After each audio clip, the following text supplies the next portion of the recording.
Ini terkait dengan machine learning ya. Ini mungkin detailnya sih besok. Jadi ini kayak materi apa ya, pemancing untuk besok ya. Ya. Oke, kemudian kita akan masuk ke machine learning yang mungkin istilahnya sekarang itu menjadi highlight sorotan ya. Terkait AI ya. AI itu kebanyakan ya machine learning gitu. Untuk yang sekarang, dan emang machine learning emang banyak banget manfaatnya ya. Ya, jadi kita bisa lihat, nah ini udah kita di penghujung workshop ya machine learning itu. Jadi intelligent system kita udah lihat, searching, representation, probabilistic reasoning ya. Itu mungkin searching, representation, probabilistic reasoning itu mungkin jarang diekspos ya di media atau apa, karena sekarang kan ya paling nggak machine learning. Jadi kayaknya nggak kepake yang tiga, padahal kepake juga gitu ya, lain-lain ya. Oke. Nah, mungkin kayak ini yang menurut saya cukup benar ya. Jadi AI itu nggak cuman machine learning, tapi machine learning itu kuat banget emang. Apa istilahnya? Istilahnya kayak dia itu bagian dari AI yang sangat kuat. Kalau AI itu lebih ke semua teknik ya. Kalau machine learning spesifik teknik. Dan dia itu menggunakan apa? Ya dia menggunakan data gitu. Ya walaupun istilahnya apa ya? Kalau nggak ada data gimana ya, sebenarnya ya susah juga sih ya. Bisa sih misalkan kita nggak terlalu banyak data, itu pendekatan machine learning bisa aja gitu. Tapi secara umum machine learning itu butuh banyak data. Dan deep learning itu lebih spesifik lagi gitu. Ya.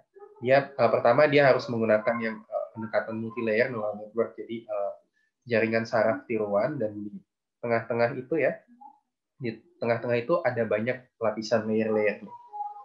Dan deep learning itu gimana bisa mengoptimize itu gitu. Jadi jaringan saraf itu yang dengan lapisan layer yang banyak, dan juga bagaimana bisa apa istilahnya learning itu bisa dilakukan secara efisien. Misalkan pendekatannya ada backpropagation ya, ada gradient descent, pun bisa ada yang stokastik. Ya, selanjutnya kita masuk sedikit formal ya. Biar formal itu enaknya kita jadi jelas apa-apanya gitu. Kalau enggak kadang ngambang, ngawang-ngawang, susah kita ini. Nah, jadi machine learning itu intinya 3. Jadi ada performance ya, kita ingin maksimalkan untuk task tertentu, dan ada experience atau datanya. Sehingga suatu task ya, machine learning itu ada P, ada T, di mana P itu performance, T itu task, dan E itu experience. Contoh, kita langsung aja contoh. Ada task nih, recognizing handwritten words ya. Tulisan tangan nih. Nah, ini kan nggak gampang juga. Kadang-kadang ada tulisan tangan yang ambigu ya, ada tulisan tangan yang kecil banget, tulisan tangan yang nggak mirip sama alfabet yang standar gitu. Dan makanya itu ada P-nya. Jadi bagus nggaknya gimana sih kita tahunya ya, tergantung percentage dari words yang bisa diklasifikasikan dengan baik. Lalu data setnya ya, atau experience-nya itu berarti ya dari database ya. Jadi ada image yang istilahnya image dari tulisan tangan itu, dan ada labelnya. Jadi tulisan tangan yang A, B itu labelnya akan diketik A gitu. Yang mana komputer udah tahu jawabannya. Atau mungkin bisa juga yang di task kedua. Kalau yang task kedua itu dia istilahnya untuk nyetir sih ya. Jadi di sini tasnya itu menggunakan, jadi bagaimana bisa nyetir menggunakan sensor istilahnya penglihatan vision. Dan performance-nya ya, performance-nya itu ya intinya jangan sampai bikin error gitu. Bikin error itu kayak misalkan nggak harus nabrak, melakukan manuver berbahaya. Jadi average distance ya, maksudnya sampai berapa kilo kita melakukan error, nah itu. Nah, kemudian untuk datanya, yaitu bisa aja kayak video atau sequence of images, dan dengan steering commands. Steering commands itu kayak perintah nyetir kiri, kanan. Ketika kita melihat gambar ini, kita harus ngerem. Ketika ada gambar belokan, kita harus belok. Kayak gitu. Jadi itu kayak ngeobservasi human driver, jadi manusia yang nyetir diobservasi. Kan memang kita sebenarnya ngelakuinnya juga sama kan, kita melihat vision kita, oh ini kayaknya mobil depan memelan nih, kita harus ngerem kayak gitu. Tapi itu dimasukin datanya di komputer nah. Jadi kayak kita masang kabel di pedal gas ya, di mobil kita. Kemudian selanjutnya task yang ketiga itu misalkan kita melakukan kategorisasi suatu email, apakah email itu spam atau enggak, atau legitimate beneran. Maksudnya ya emang dari teman kita, kolega kita ya. Nah, di sini percentage of email yang secara benar diklasifikasi. Berapa yang spam itu memang bisa pas kita klasifikasikan spam, dan berapa yang non-spam bisa pas diklasifikasikan non-spam. Ya karena kenapa itu juga penting? Karena bahaya juga kalau yang mungkin kita biasanya kayak ya udah bisa aja yang dia itu spam tapi masuknya nggak spam. Jadi berarti kita harus nge-delete kan. Nge-delete manual agak capekin. Tapi bahaya juga kalau yang dia itu sebenarnya nggak spam tapi masuk ke spam folder. Nah itu juga nggak enak gitu. Karena jatuh-jatuhnya kita nggak ngebalas email, ya kan? Nggak ngebalas email lama. Kita ngecek spam folder mungkin nggak tahu, mungkin kayak seminggu sekali atau apa. Dan database-nya atau experience itu, jadi itu antara pemetaan email apa dan itu yang spam. Jadi dikasih label spam manual itu istilahnya experience. Jadi itu tadi ya. Jadi ada task, kemudian ada performance, kemudian ada experience. Ya, dan nggak sembarang, nggak semuanya untuk bisa kita menggunakan pendekatan machine learning gitu. Kalau datanya noisy, random ya nggak bisa. Jadi ini untuk menentukan menggunakan machine learning nggak. Nah, berarti harus ada pola yang melandasi itu untuk bisa dipelajari. Ya, kalau ada pola yang bisa dipelajari, kita bisa melakukan machine learning kan? dan performance-nya harus bisa diukur gitu. Yang tadi itu contohnya ada performance measurement banyak kan. Jadi kalau bisa diukur kita jadi tahu progres untuk istilahnya melakukan learning itu, jadi tahu ada progresnya membaik atau memburuk. Lalu jangan juga yang problem yang sederhana gitu. Problemnya itu untuk menentukan ya, misalkan ini tuh contohnya menentukan problem nyetak hello world. Apakah itu butuh machine learning? Ya mungkin enggak sih. Ya. Tapi kalau translate dari hello world ke bahasa-bahasa di seluruh dunia, yaitu machine learning. Tapi nyetak hello world-nya sendiri pakai machine learning ya mungkin agak overkill, agak berlebihan lah. Lalu yang terakhir punya data. Kalau nggak ada data ya udah nggak akan bisa. Susah. Ya, beberapa tipe ya. Sebenarnya ada tipe yang lain, cuman kita fokus ke dua ini. Yang pertama supervise ya. Supervise itu ada gurunya, ada yang ngajarin. Ngajarin itu dalam artian di sini selain ada data itu ada label outputnya. Kita bisa ngintip outputnya. Dan kita mempelajari itu bagaimana memprediksi untuk yang data baru labelnya apa. Selanjutnya yang unsupervised learning. Kalau yang unsupervised learning itu bahkan nggak ada nih labelnya. Kita tapi punya data. Nah, yang kita pelajari apa? Yang kita pelajari itu pola yang ada di balik data itu. Misalkan data ini mirip ini, oke, dijadiin satu cluster. Supervised learning. Oke, nanti akan ada contohnya. Nah, di sini, ini kenapa agak pindah ya? Ini nggak tahu kenapa agak pindah. Saya coba dulu dikit. Nah, ya, terkait dengan supervised learning, salah satunya itu ada regression. Nah, regression itu gimana?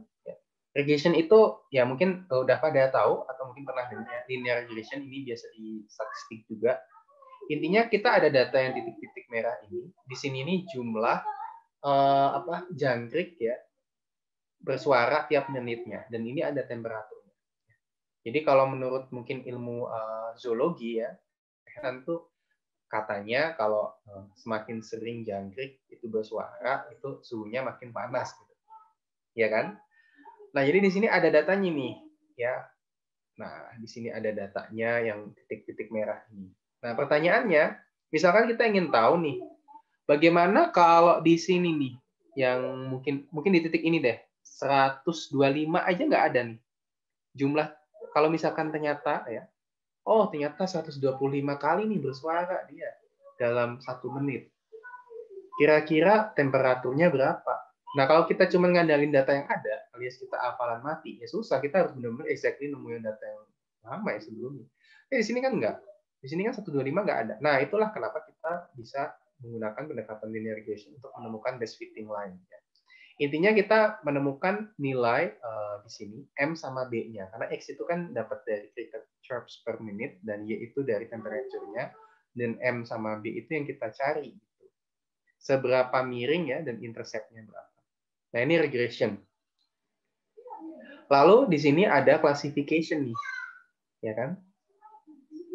Nah, untuk classification ya, kalau classification itu agak beda. Kalau yang tadi kita lihat regression ya, itu kan outputnya dia angka antara ya kalau ini segini jumlah jangkrik berderiknya ya, itu dia suhunya berapa. Suhu kan berarti rentangnya bahkan continuous ya. Kalau di sini klasifikasi ya udah berarti apakah dokumen ini spam atau ham, misalnya kelas 1 atau kelas 2 maksudnya. Nah, kemudian jadi ketika kita udah bisa membuat classification ini ya, misalkan yang di bawah itu untuk yang testing, ketika kita ada data baru, maka kita bisa cek untuk data yang baru itu ya, ini titik-titik bulat putih itu, dia itu sebenarnya masuk yang mana? Mungkin kita bisa cek dia itu lebih dekat ke yang kelas yang mana kayak gitu. Jadi ini bisa masuk ke classification. Ya kan? Karena emang kita intinya kalau outputnya itu discrete ya, jadi hanya kelas 1, kelas 2, kelas 3 dan seterusnya. Itu masuknya classification. Kalau sifatnya continuous itu masuknya regression. Kemudian bagaimana dengan unsupervised learning? Bisa nggak kita melakukan learning ketika datanya nggak dilabelin? Untungnya masih bisa sih ya. Kalau clustering tuh gini, itu biasanya untuk market segmentation gitu ya. Marketnya itu biasanya dipecahnya gimana sih? Oh, ternyata ada yang ngejar diskon ya, pengejar diskon. Nah, itu oh ternyata ada. Nah, itu berarti kan kita nganalisis datanya dulu yang emang tipenya mirip ya, tipe pembeli yang mirip, kita jadi kelompokkan ke satu tempat, satu cluster. Pokoknya yang nggak mirip jangan dijadiin satu cluster. Nanti kita akan ada cluster-cluster. Nah, baru kita analisis. Ini tuh pengejar diskon. Ini itu pengejar kualitas. Ini itu cuman beli di hari Jumat. Ya. Misalnya bisa aja kayak gitu kan. Nah, itulah yang dimaksud dengan clustering. Jadi kita bisa ngegroup data points ya atau sampel itu ke subset-subset atau cluster-cluster tertentu yang mana data point yang ada di satu cluster itu mirip banget dan data point yang ada di beda cluster itu beda. Itunya gitu. Itu clustering. Dan selanjutnya kita ada association rule mining dan ini bahkan tanpa label pun juga bisa association rule mining ya. Jadi di sini ada contoh ini secara intuitif dulu. Di sini kita ada data pembelian masing-masing baris ini berarti ini transaction 1, transaction 2, transaction 3, 4 dan 5. Ada 5 transactions. Dan kita bisa lihat item di dalam transaction ini. Beli HP, beli apa? Headset, beli mungkin ini apa? Modem ya. Kemudian di sini di bawahnya transaction 2 beli HP, kemudian beli screen guard ya, protector. Kemudian di sini ada kabel data dan seterusnya. Nah, di sini kita bisa lakukan analisis nih. Kira-kira item atau benda apa ya, produk apa yang sering dibeli saat bersamaan. Nah, di antara semua ini kayaknya yang paling promising sih si apa? HP dan screen guard. Nah, ya kan? Nah, lalu kita nanti bisa analisis juga hubungannya, asosiasinya ya. Nah, di sini kita bisa dari frequent item set, oh ternyata kalau biasanya beli HP itu maka dia akan beli screen guard. Ini yang lebih masuk akal sih, ya. Karena agak aneh sih kalau orang beli screen guard maka dia sekalian beli HP. Lebih masuk akal yang di sininya. Di HP itu kemungkinannya beli screen guard, walaupun ada juga yang enggak. Nah, ini association rule mining. Jadi kita bisa membuat rule-rule ini, ya. Kalau ini sifatnya sih lebih ke correlation. Jadi biasanya bukan berarti kalau beli HP itu itu menyebabkan gitu. Belum tentu sih ya. Nah, ini ada contohnya, contoh yang kita bisa analisis bareng-bareng.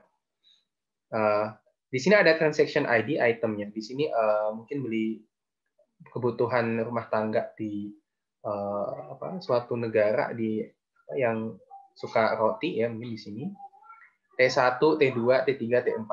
Nah, T1, T1 itu yang dibeli nih pada saat bersamaan. Bread, roti, kemudian mentega, kemudian ada telur. Di sini ada mentega, telur, dan susu, dan seterusnya. Sebenarnya kita ingin nyari ya item set yang frekuen gimana. Makanya kita analisis dulu. Frekuen itu kan di sini maksudnya support ya, itu frekuennya. Jadi kita lihat bread butter, ya kan? Di sini ada beberapa item set ya, ada 2 lah ya di sini yang saya pertimbangkan. Bread butter, oke kita cek bread butter. Berapa kali bread butter itu muncul dari semua transaction? 1 dan 2. Nah, berarti 2 kan? Dibagi semua transaction 4. Nah, itu support. Ya. Jadi itu kayak frekuensinya. Jadi makanya 50% di sini. Lalu selanjutnya ada bread X. Bread X ya, kita lihat berapa kali dia muncul pada saat bersamaan ya di transaksi-transaksi. Ternyata cuma 1 nih. Yang lain nggak ada bread X kayaknya. Ya, nggak ada. Maka ya udah 25% frekuensinya. Ya. With respect to semua transactions. Nah, lalu kita akan cek kalau gitu dari sini kayaknya yang promising sebenarnya ini. Nah, ini yang promising. Nah, habis itu karena kita tahu dia promising dalam artian oh ini cukup frekuen nih. Ya, cukup sering, 50% lumayan lah daripada 25. Lalu kita bisa bikin association rule-nya. Nah, biasanya ya kalau misalkan beli berdasarkan data ada kalau beli bread itu berapa persen yang beli butter untuk yang beli bread. Ini mungkin agak-agak nyambung juga dengan yang conditional itu loh ya. Conditional probability itu. Jadi di sini confidence itu sebenarnya kayak ngukur conditional probability ya. Dari yang beli bread itu berapa yang beli butter? Dari yang beli bread ini ada 1, 2. Berapa yang beli butter? Di transaction yang sama loh ya. 1 dan 2. 2 juga kan? Berarti 2 bagi 2, 100%. Sehingga kita bisa nyatakan ini association rule yang kita ambil. Dengan catatan dia memiliki 100% confidence dan 50% support. Oke. Ya, dan itu saja ya, karena memang untuk topik ini lebih detailnya itu besok, dan ini juga udah jam segini. Mungkin saya sudahkan dulu. Dan jika ada pertanyaan, silakan.